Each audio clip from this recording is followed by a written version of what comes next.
What is up, guys? It is the Bluebloods here, back with another interview, man. And this is an interview I've been trying to get together for almost a year now, man. I got my guy Kedrick Whitehead on the show, Delaware defensive back. This guy is a five-time All-American, three-time All-Conference selection, was on our All-CAA preseason team this year here on the Bluebloods, and was a first-team FCS All-American for our publication, man. But this guy, I don't know what I could say, man. Over 200 career tackles, almost 20 pass breakups. The list goes on and on. But, man, Kedrick, appreciate you coming on the show, man.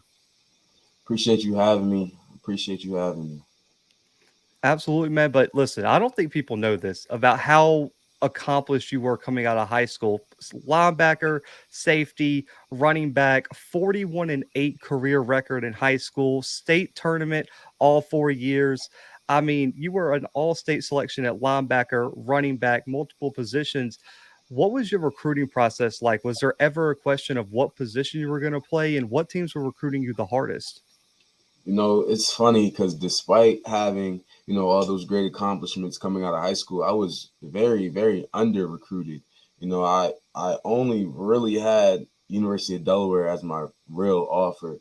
I had an offer from Howard University, but I didn't really consider that to be, something that was really tangible. There was a coaching staff change going on, right in the midst of all that. So they were kind of just offering, anybody and everybody just, figure out what they wanted to do, how they wanted to, rebuild that program. And when it came to Delaware, that was the old staff. This isn't Ryan Cardi and our new staff. The old staff, they weren't really trying to recruit me as well. I had to, do the regular run around, oh, I like what I see. Send me your film. I like your film. I got to come to the game. I like the game. Now come to my camp. You know what I'm saying? So like, it was a whole bunch of stuff that they wanted me to do. And, that's kind of the recruiting world as it is now too. So, you know what? It's not necessarily all their fault or all my fault. That's kind of the way things are flowing nowadays. But again, I feel like I was under recruited. When it comes to your question in terms of position I was playing, I kind of thought that I was better at running back coming out of high school, and I thought that's where I was going to, fit in mostly any scheme when it came to the next level. I was kind of surprised when Delaware wanted me to play linebacker, and then I was even more surprised when they wanted me to transition to safety my second year there. It paid off, man. I mean, for a guy who didn't even think he was going to play safety, to have the accomplishments in the career you have is ridiculous. Just a little side note: is there any chance Coach Cardi will let you tote the rock as as a senior, man? Are you going to talk to him, and be like, let me have one goal line situation? I'm in his ear heavy. I'm in his ear heavy. Me and my teammate Johnny Buchanan, number 33, he was a dog in high school at running back. Kind of similar situation to me, running back, linebacker type guy could have played anywhere on either side of the ball. We've been pushing for a package with us in the backfield for since we first got here. So I think Cardi might crack. I don't know. We might got to stay tuned on that one. Senior day. Tell them senior day. Senior day That's a is good where one. it's at. But you already talked about what led you to commit to Delaware, but one season sticks out in particular, man. That spring team, the 2021 season, was excellent for you guys. Make a run to the Final Four. You have an All-American. That defense is absolutely loaded. The offense had a great run, fell just short in the semifinals. What made that team click, man, in such a, I would call it, an unstable time? You got games being canceled left and right, playing in a weird time of the year. How did you guys make that season so successful?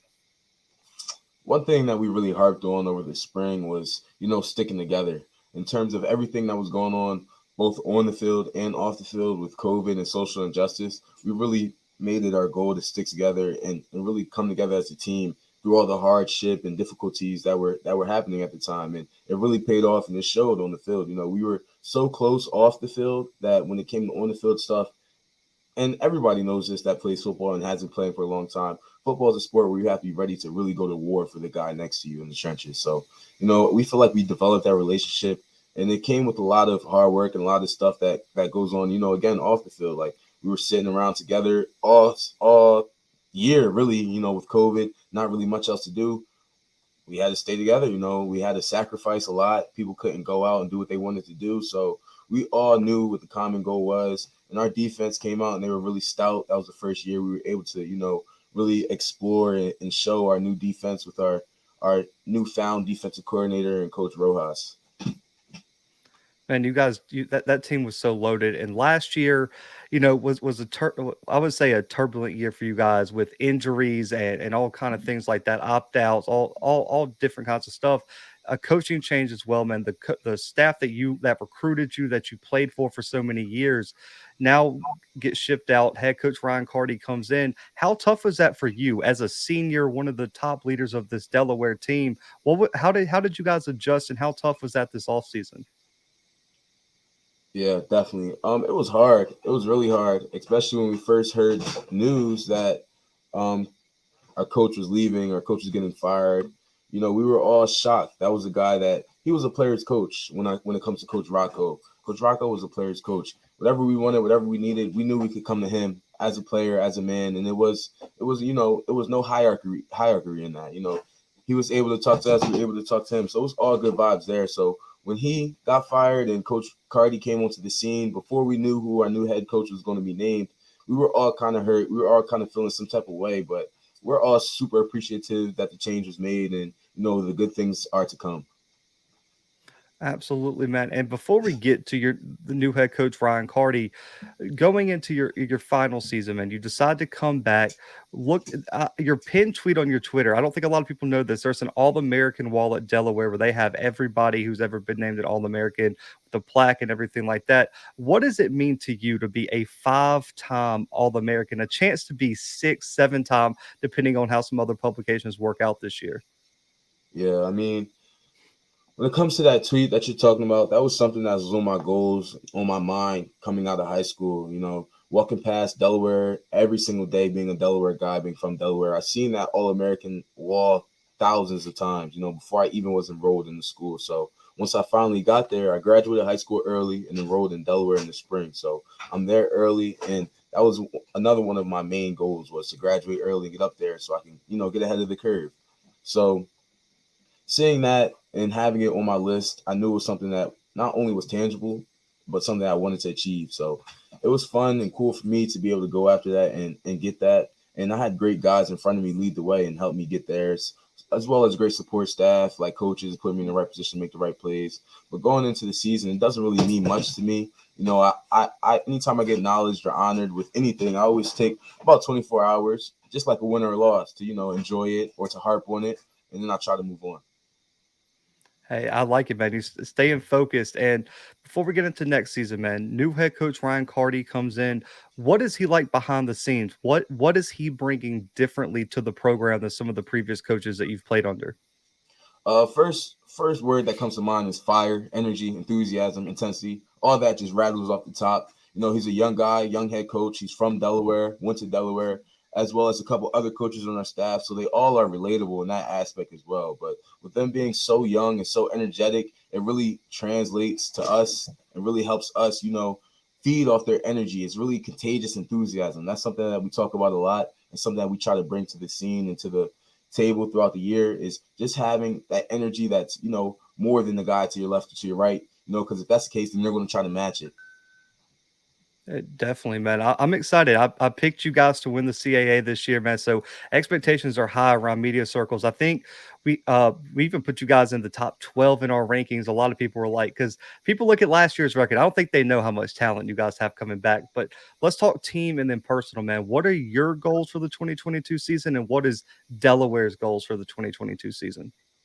Okay, yeah.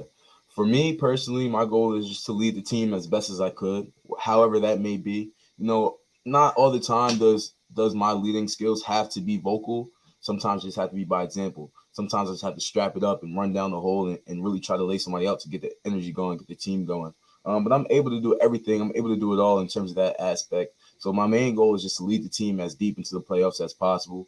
Um, Personally, I have personal goals to do this, to do that, but they're never really at the forefront of my agenda. I just want to win today, and that starts today with workouts, with running, with conditioning, with how we treat our body over the weekend. All that is all the goals for the season really are in count to right now. And it's so close, but so far away at the same time. It's definitely coming. I can't believe it's totally one more month All until right. football season. It feels like a million miles away, though. But I know, man. Listen, you're the graduate guy on the team. I understand the senior answer is that first game's the most important. The next one's always most important. But is there a game on the schedule, man, that you guys have circled that's going to be almost like a statement game for you? Of course, I'm gonna have to go with week one at Navy. With us going down there playing some bigger time ball, I think we have an opportunity to really shock the world and put us back on the map and show that the team that we had in the spring in 2020 is really the same team that we have now. We didn't really lose a lot of guys, if any, maybe one to two. And those guys, they're great in their aspect and in their role, but we didn't lose our quarterback. That's usually the first people that guys look at. So if our QB stays healthy and we're able to, keep marching on down the road, I'm excited for that first game. And, the goal is to beat Navy.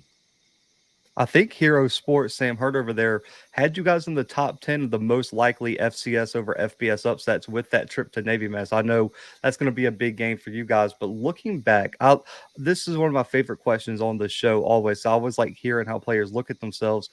Compare your game. How has your game evolved from freshman year Kedrick Whitehead to the guy I'm talking to now as someone who's been around the program for many seasons? This this is so much that could go into this question, because when you talk about game, when you talk about my game, there's more to it just running, tackling, running, covering. There's so much off the field. If you talk about leadership, if you talk about mental toughness, if you talk about physical abilities, if you talk about weight room, you talk about film study. There's so much that goes into involving your game, and that's one thing I hope that young guys learn from me is that it doesn't take you freshman year to 4 to 5 years to senior year for your game to evolve. You can evolve your game every single day. And again, it doesn't have to be the couple months in football season that your game has to get better, or the couple months that you're in pads practicing on the field that your game has to get better. The more important parts to me that help you take leaps and bounds over your competition is evolving your game during the times that they're not. So during the times that they don't have pads on, that they're just sitting around chilling, they might do the workout or whatever, cool. But no, we have to do the workout and we have to get our extra work in, and then we have to train our mental, whether that be film study, whether that be, X's and O's. But there's so much that goes to it. And that's one thing that I feel like I've evolved in since, my freshman year. And it kind of took me, 2 years, a year and a half to really understand that and get it. I understood it out of high school. I had kind of an okay football knowledge per se. I had some great coaches, some great teachers throughout the way to help me with that. But again, I think my game is so much more than just on the field stuff. It's helping me help myself, put myself in a better position when it comes time to be on the field by understanding, what to expect from an offense when they line up here and do this, or when this guy's here and does that. You know what I'm saying? So personally, for me, I think my game has evolved both on the field, of course. I could go on and on about how, I was a linebacker. I never played defensive back a day in my life. And then here I am getting thrown in the fire to replace second round draft pick Nasir Adderley. You know what I'm saying? So like that's a leap and bound on its own. That's a whole different spectrum I could go on and talk about. I didn't know how to backpedal cover. I didn't know how to play in the post, play half field.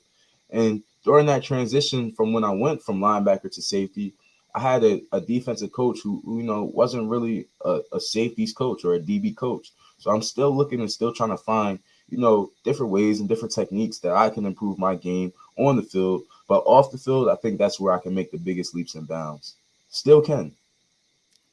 Hey man, I love it. Like you said, the off the field things really and truly probably impact your game more than the on the field training. Man, so I love that you spoke about that. But to keep going with your game a little bit, which current NFL player do you feel like your game models the most? It's a good question. I really like that question. Being a undersized defensive back. I like to model my game after some guys that are similar to my size.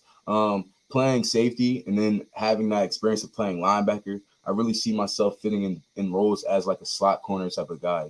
I could play safety, I could play linebacker, overhang, I can even step out and play corner position.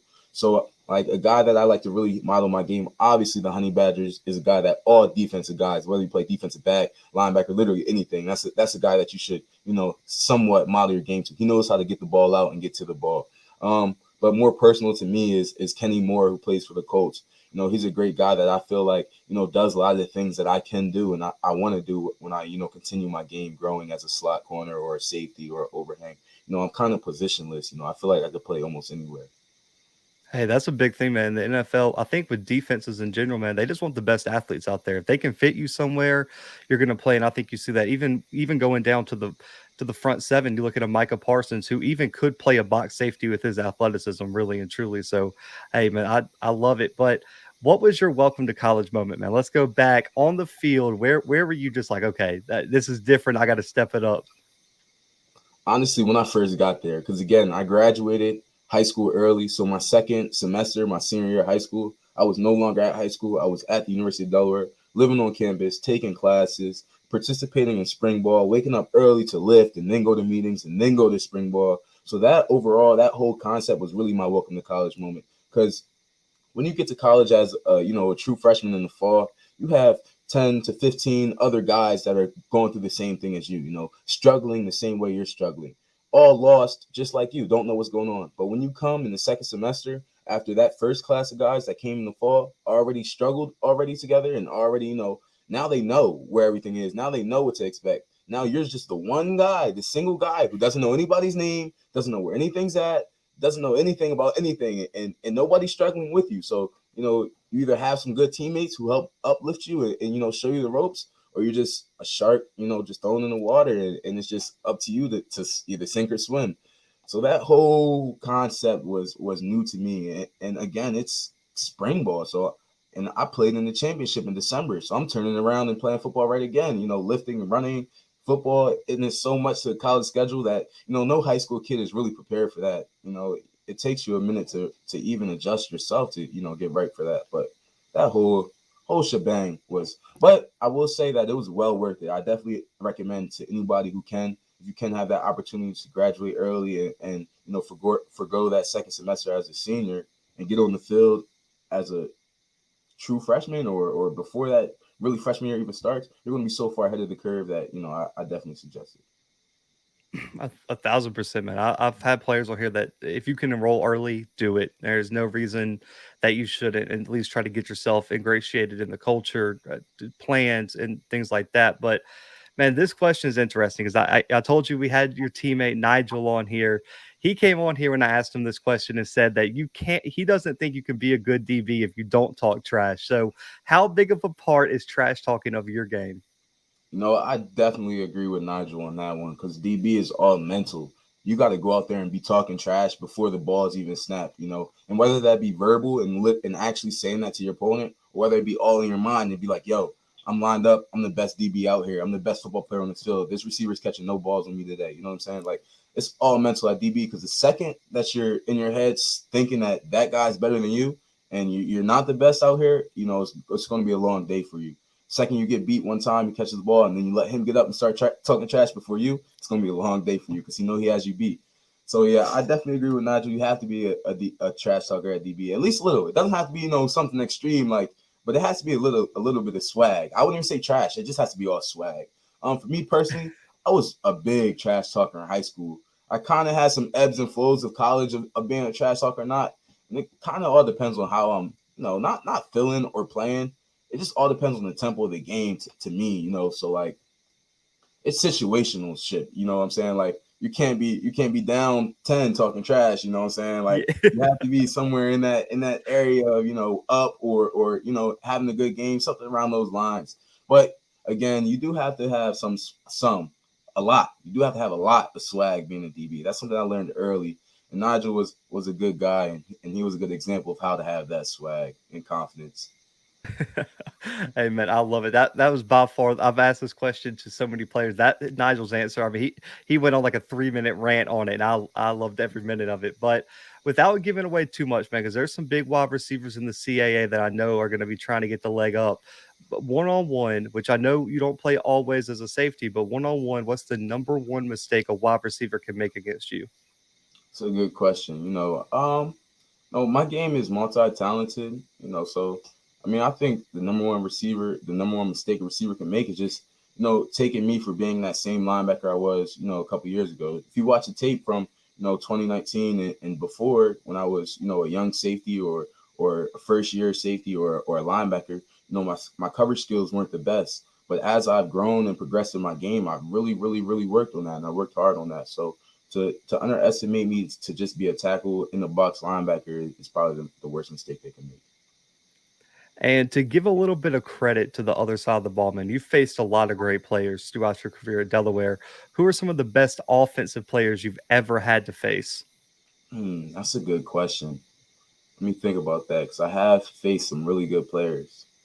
The first player that popped into my mind that I'll just have to go ahead and give a nod to is Julius Chestnut from Sacred Heart. Spring game, he was definitely a dog toting that rock. I cannot lie to you.